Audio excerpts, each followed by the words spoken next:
Привет, меня зовут Андрей, мне 44 года. Салем, менің атым Андрей, жасы 44. Я родился в Алматы, в Казахстане, но казахский язык я не знаю. Мен Алматыда, Казахстанда тудым, бірақ қазақ тілін білмеймін. В прошлом году у меня появилось желание выучить язык. Өткен жылы менде тілді үйренуге деген ниет пайда болды.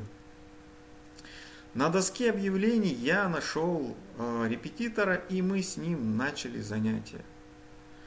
Хабарландыру тақтасынан репетитор таптым, және біз онымен сабақты бастадық. Уже прошло почти 90 занятий, но я все еще чувствую, что я ничего не знаю. Қазірге дейін 90-ға жуық сабақ өтті. Бірақ мен әлде де ештеңе білмейтініне сезінемін. Буду пробовать разные варианты самообучения, как и тот, который вы сейчас видите. Өз бетімше оқудың әртүрлі тәсілдерін байқап көремін. Сіз қазір көріп отырған әдіс сияқты. Я создал телеграм-канал, на котором я собираю разные полезные материалы.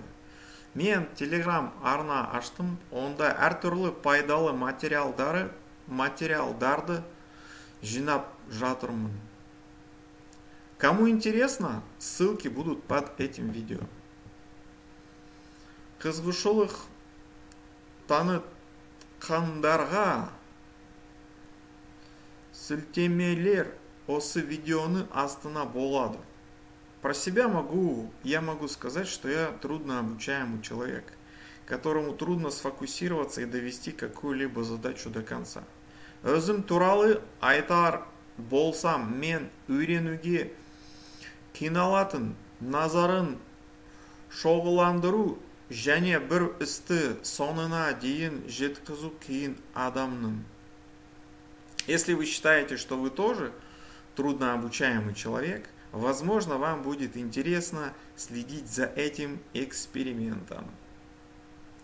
Егер сіз де өзіңізді үйренуге қиналатын адам деп есептесеңіз, бұл экспериментті бақылау сізге қызық болуы мүмкін. Этот текст перевел не я, а ChatGPT. Бұл мәтінді мен емес, ChatGPT аударды. Желаю всем добра и скоро еще увидимся. Баршаңызға жақсылық тілеймін. Жақында қайта көрісеміз.